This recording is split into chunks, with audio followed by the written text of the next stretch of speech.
All right, friends, UFC 322 goes down this Saturday at the Mecca, Madison Square Garden in New York City.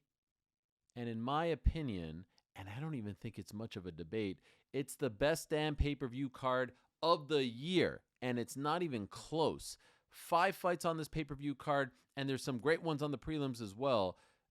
Nothing even touches this in 2025. Let's start with the main event. It's a fascinating one. It's Islam Makhachev moving up from 155 pounds to challenge the current UFC welterweight champion, the pride of Australia, the one and only Don Giacomo, Jack Della Maddalena. What a freaking fight. JDM won the belt back in May when he defeated Bilal Muhammad. Tremendous fighter.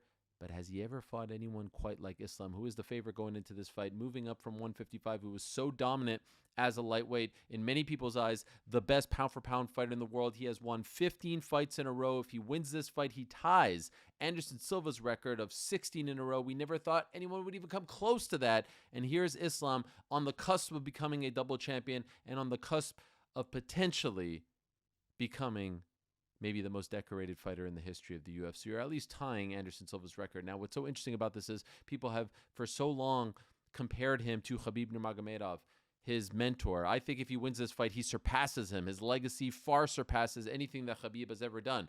Is he going to be as strong? Is he going to be as big, as dominant? Is he going to be able to use his strength to his advantage like he did at 155 now as a welterweight?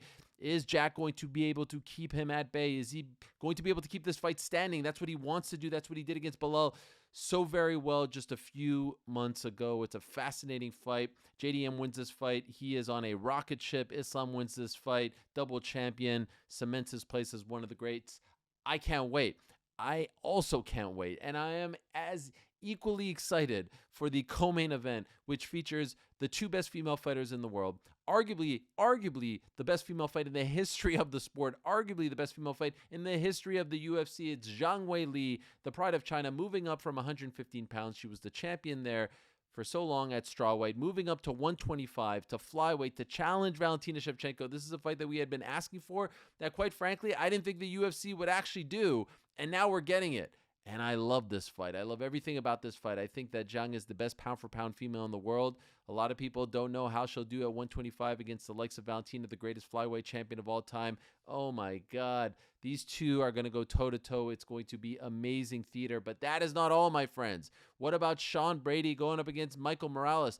Brady, I thought, was going to be next in line for a welterweight title shot after beating Leon Edwards just a few short months ago earlier this year. And what do? They give him the killer out of Ecuador, Michael Morales. If he wins this fight, surely he should be next. But I think they're banking on Morales. Morales has been amazing. He's explosive. May not be a household name just yet, but trust me when I say he is must-see TV. Morales versus Brady is a tremendous fight. Oh, you know what else is a tremendous fight? Carlos Prates going up against Leon Edwards, the man that Brady beat earlier this year in London. The former UFC welterweight champion has now lost 2 in a row, has never faced a losing streak like this before. Looking to get back on track against Carlos Prates, who looked phenomenal back in August with that spinning back elbow knockout, one of the best knockouts of the year. Oh, my word. What a huge fight in the welterweight division. And if that's not enough, you got the pride of France, Benoit Saint-Denis, going up against the always game, the always tough, the veteran Beneil Dariush to round out the main card, plus Tracy Cortez against Aaron Blanchfield, plus the return of Bo Nickel against Adolfo Vieira. On and on it goes. Oh, by the way, Malcolm Wellmaker as well, future star at 135. Trust me when I say it's the best card of the year, reserved for the best arena in the world, Madison Square Garden. The place to be, of course, for all the action, BetMGM. You know the drill by now. My friends, enjoy this one. Don't miss out on this one, and I'll talk to you next week.